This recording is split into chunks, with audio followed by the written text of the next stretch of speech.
Une plongée dans le monde des mangas ardennais, la passion d'une bande de copains qui tournent le week-end des mangas animés. Des cinéastes amateurs très inspirés, rencontre à la fin de ce journal. La mode des mangas, ces bandes dessinées japonaises, version ardennaise cette fois-ci. Une bande de passionnés se retrouve les week-ends pour tourner des courts-métrages diffusés sur leur site internet.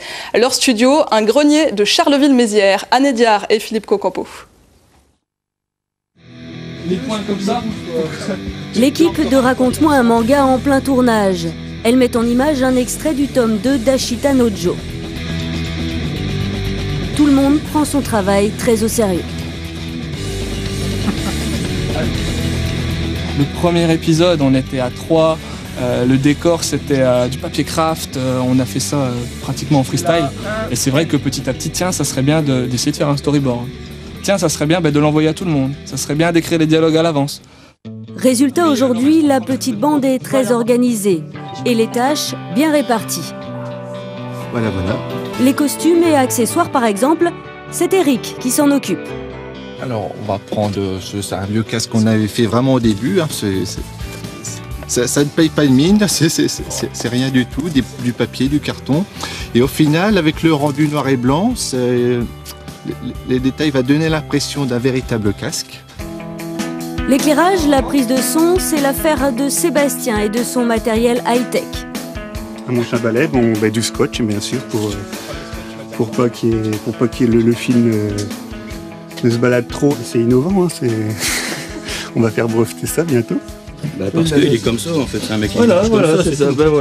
Il y a aussi les scripts, les coachs et les acteurs, amateurs bien sûr. Allez, tu bouges plus. Jérôme ne fait pas sa diva, jouer un clochard, un clown ou un garde, tout lui va. Depuis le début, je suis habitué à faire plein de rôles. C'est une bande d'amis, donc moi, ça me dérange pas du tout, je veux dire, de me ridiculiser. Après, je suis connu, je suis pas connu de la population française. Hein, je veux dire, je vais pas.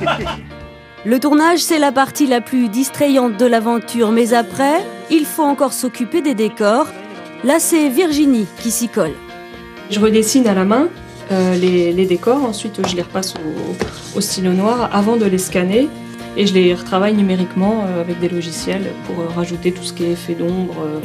Reste ensuite à intégrer les personnages au décor et à donner vie à la BD avant de la diffuser sur le net. Elle n'a rien. Une balle de 357 est tellement puissante. Des heures de travail que ces passionnés ne comptent pas.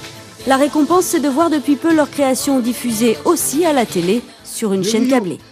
Ne t'en fais pas, la balle était une métal jaquette et elle n'explose pas. J'ai bien fait attention à ne pas toucher d'os. Je te laisse régler cette affaire maintenant.